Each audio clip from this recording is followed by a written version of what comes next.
नमस्कार दोस्तों, scary story official में आप सबका स्वागत है।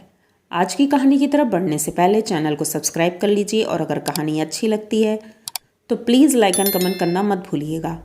आज की कहानी बहुत ही ज़्यादा खौफनाक है और डर आपको लगेगा कहानी के बीच बीच में, तो प्लीज़ आप लोग ध्यान से सुनिएगा कहानी। तो देर न करते हुए हम कहानी की तरफ बढ़ेंगे। आज की कहानी पार्थ की है। पार्थ दिल्ली में रहता है, जॉब करता है और गांव में उसके मम्मी पापा हैं, एक बड़ी दीदी हैं।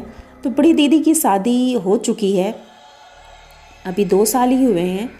होली का त्यौहार आने वाला था तो पार्थ ऑफिस से अभी घर पहुंचा ही था कि तुरंत दीदी का फ़ोन आता है।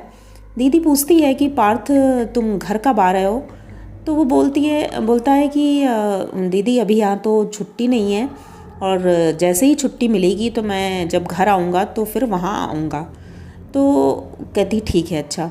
उसके बाद जैसे ही वो फ्रेश होकर के फिर से आता है रूम में तो देखता है माँ की मिस कॉल पड़ी थी। तो उसने माँ को मिलाया फ़ोन तो माँ ने बोला कि बेटा ऐसा है कि होली का त्यौहार आ रहा है और दीदी के यहाँ त्योहारी देने जाना है। तो पार्थ बोलता है कि हाँ माँ, दीदी का फ़ोन तो आया था अभी और उन्होंने बुलाया भी है। तो ऐसा करते हैं कि मुझे छुट्टी तो ज़्यादा है नहीं तो मैं इधर से ही चला जाऊँगा और दीदी के यहाँ त्योहारी भी दे देंगे और उसके बाद जब छुट्टी मिलेगी तब मैं घर आऊँगा। तो वो बोलती ठीक है अच्छा।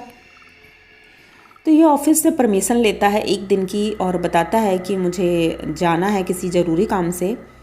तो ऑफिस से छुट्टी मिल जाती है और ये सोचता है कि अपनी गाड़ी से ही जाएंगे तो जल्दी आ जाएंगे, क्योंकि वहाँ से 50 किलोमीटर दूर ही है जहाँ उनकी दीदी रहती हैं। तो अपनी गाड़ी से ये रात को वही 8 बजे निकलता है। सोचता है कि रात में पहुँच जाएंगे और सुबह जल्दी वहाँ से निकल लेंगे तो इधर भी थोड़ा अपना काम हो जाएगा और उधर दीदी लोगों से भी मिलना हो जाएगा। ये सोच करके ये 8 बजे यहाँ से निकलता है और जो देने का सामान है त्योहारी का वो सारा सामान खरीद लेता है। त्योहारी जो लोग नहीं जानते हैं तो उनके लिए ये है जैसे कि घर में नई शादी जिसकी होती है, बेटी बहन, उनके घर में कुछ मीठा भिजवाते हैं त्यौहार के समय पर, कपड़े और ये सारी चीज़ें भिजवाते हैं, उसी को त्योहारी बोलते हैं इधर। तो वही चीज़ लेकर के पार्थ जा रहा था। पार्थ बहुत खुश था कि शादी के इतने दिनों बाद दीदी से मिलना होगा, क्योंकि बीच में वो आई ज़रूर थी लेकिन गांव गई थी और पार्थ नहीं मिल पाया था। तो ये जा रहा था रास्ते में सोचते हुए, तभी अचानक से इसकी गाड़ी जैसे रुकने लगती है। कुछ प्रॉब्लम हो रही थी गाड़ी में, तो ये चेक करने के लिए थोड़ा सा गाड़ी रोकता है एक किनारे और सोचता है आखिर गाड़ी तो मैंने अभी सर्विस करवाई थी तो इसमें प्रॉब्लम क्या हो रही है। ये चेक करता है इधर उधर, उसके बाद फिर थोड़ा सा स्टार्ट करता है। गाड़ी स्टार्ट होती है और ये चल देता है। अभी थोड़ी दूर ही बढ़ा था कि उसने आगे शीशे में देखा कि उसे दिखाई पड़ता है पीछे वाली सीट पर कोई बैठा है। ये बहुत अजीब था क्योंकि गाड़ी पूरी खाली थी। हाँ, सामान पीछे डिग्गी में था लेकिन पीछे की सीट बिल्कुल खाली थी। तो ऐसा कैसे हो सकता है? ये 2 बार शीशा साफ करता है, उसके बाद पीछे मुड़ के भी देखता है तो पीछे कोई नहीं था, लेकिन शीशे में उसे क्लियर 3 लोग दिख रहे थे जो पीछे वाली सीट पर बैठे थे।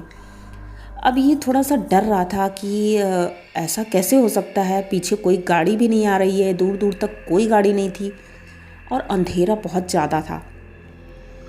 अब ये डरते डरते गाड़ी चला रहा था और सोच रहा था काश कोई गाड़ी मिल जाए आगे पीछे तो मैं उसके पीछे रहूं तो ज़्यादा ठीक है, क्योंकि पूरा रोड एकदम खाली था। वो गाड़ी चलाया जा रहा था, तभी अचानक से बीच रोड पर एक पत्थर आता है। उस पत्थर की वजह से गाड़ी डिसबैलेंस होती है और एक खाई में जाके गिर जाती है। वो खाई ज़्यादा गहरी नहीं थी, 1-1.5 फुट 2 फुट ही रही होगी, ज़्यादा नहीं थी। तो गाड़ी उसमें गिर जाती है। अब ये वहाँ से किसी तरह बाहर निकलता है और रोड के पास खड़ा हुआ था। तभी उसको दिखता है कि 3 लोग सामने से चले आ रहे हैं और ऐसा मालूम पड़ रहा था कि उनका एक्सीडेंट हुआ है, क्योंकि उनके कपड़े फटे हुए थे और चेहरे पर ढेर सारे चोटों के निशान थे। ये उनके पास जाता है और उनसे पूछता है क्या हुआ, आप लोगों का एक्सीडेंट हुआ है क्या कोई। तो वो कुछ बोलते नहीं हैं, तो ये बोलता है हाँ मेरी गाड़ी का एक्सीडेंट हुआ है। तो मुझे लगा शायद आपकी गाड़ी का भी एक्सीडेंट हुआ है, आप लोगों के चेहरे पे चोट के निशान हैं, तो मुझे हेल्प की ज़रूरत है, क्या आप लोग मेरी कोई हेल्प कर सकते हो। तो उनमें से एक बोलता है कि पहले आप प्रॉमिस करो कि आप मेरी हेल्प करोगे। तो ये बोलता है मैं क्या हेल्प कर सकता हूँ, मेरी तो गाड़ी खुद ही फंस गई है। तो वो कहते हैं कि ठीक है, मैं तुम्हारी गाड़ी निकलवाने में मदद करता हूँ, हम तीनों मदद करेंगे, लेकिन तुम्हें हम तीनों को ड्रॉप करना होगा आगे रास्ते तक। तो ये बोलता है नहीं मुझे कोई प्रॉब्लम नहीं है, मेरी गाड़ी अगर बाहर निकल आती है तो मैं आप तीनों को ड्रॉप कर दूँगा। तो ये तीनों नीचे उतरते हैं और ये भी साथ में उतरता है। लेकिन सोचने वाली बात थी, इतनी बड़ी गाड़ी, वो 4 लोग मिल करके उसको धक्का देते हैं और गाड़ी ऊपर पहुंच जाती है, रोड पर आ जाती है। ये सोच ही रहा था कि ये बहुत मुश्किल काम था, क्योंकि 4 लोग इतनी भारी गाड़ी को उठाना, ऊपर से वो लोगों का एक्सीडेंट हुआ था तो वैसे ही कमज़ोर रहे होंगे। लेकिन जो भी हो, गाड़ी रोड पर आ गई थी और स्टार्ट करने की कोशिश कर रहा था, लेकिन स्टार्ट नहीं हो रही थी। तो ये बोलते हैं कि भाई स्टार्ट तो हो नहीं रही है, तो आपको हम कैसे छोड़ें और मैं कैसे जाऊंगा। तो वो बोलते हैं अरे ट्राई करो, हो जाएगा। अच्छा, थोड़ी देर ट्राई करता है पार्थ और गाड़ी स्टार्ट हो जाती है। वो तीनों पीछे वाली सीट पर बैठ जाते हैं। अभी एक बार जब मिरर में देखता है, सेम वैसा ही लगा था जैसे उसे थोड़ी देर पहले मिरर में दिखे थे वो 3 लोग।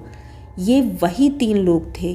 अब ये सोचने लगता है ऐसा कैसे हो सकता है कि गाड़ी में पहले तो कोई नहीं बैठा था, लेकिन अब ये लोग बैठे हैं, तो सेम वही लोग कैसे हो सकते हैं। लेकिन फिर भी ये कुछ बोलता नहीं है, चुपचाप गाड़ी चलाता रहता है। जब 2 किलोमीटर आगे पहुंचते हैं तो ये बोलता है कि आप लोगों को यहीं पे उतरना था ना। तो उधर से कोई आवाज़ नहीं आती है। ये दोबारा पूछता है आप लोगों को यहीं उतरना था ना।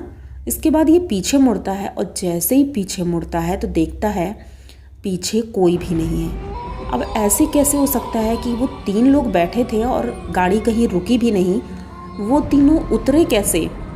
तो ये सामने एक ढाबा था, वो ढाबे के पास गाड़ी रोकता है अपनी, वहाँ जाता है, चाय मंगाता है। चाय पीते पीते वहाँ जो होटल का मालिक था वो वहीं टहल रहा था। तो वो पूछता है क्या बात है भैया, आप थोड़ा परेशान लग रहे हो। तो ये बताता है कि अरे रास्ते में मुझे 3 लोग मिले थे और उन्होंने मुझसे लिफ्ट मांगी थी, मैंने उन्हें लिफ्ट दी, लेकिन आधे रास्ते पर आने के बाद ही वो लोग गाड़ी से अचानक से गायब कैसे हो गए। ये अभी तक मैं यही सोच रहा हूँ कि आखिर वो लोग गए कहाँ। तो वो ढाबे का मालिक वहीं बैठता है और बताता है कि भैया वो कोई इंसान नहीं थे, वो प्रेत थे और यहाँ पर वो आत्माएं यहाँ टहलती रहती हैं, क्योंकि यहाँ पर कई एक्सीडेंट हुए हैं और उन एक्सीडेंट की वजह से ये आत्माएं लोगों को दिखती हैं, लिफ्ट मांगती हैं और अपनी मंजिल तक पहुँचती हैं। ये तो अच्छा है कि आप ज़िंदा बच गए हो, क्योंकि बहुत लोग ज़िंदा नहीं बचे हैं, एक्सीडेंट हो जाता है वहाँ पर। तो ये तो अच्छा है कि आप सही सलामत यहाँ तक आ गए हो। अब आगे की रोड एकदम सेफ़ है, आप अच्छे से जा सकते हो आगे। तो पार्थ वहाँ से निकल जाता है और आज दिन तक वो यही सोचता रहता है आखिर उस रोड पर वो कैसे मुझे मिले थे, क्योंकि लौटते समय पार्थ उधर से वापस नहीं आया था, वो दूसरी रोड से आया था और आज भी वो वाकया ये बिल्कुल भूल ही नहीं पाता है। तो आप लोगों को अगर ये कहानी अच्छी लगी हो तो प्लीज़ चैनल को सब्सक्राइब करिए, लाइक कमेंट करिए, शेयर करिए। इसी तरह की नई और अनोखी कहानियाँ मैं लेके आती रहती हूँ। तो मिलते हैं फिर किसी नई कहानी के साथ, तब तक के लिए डरते रहिए।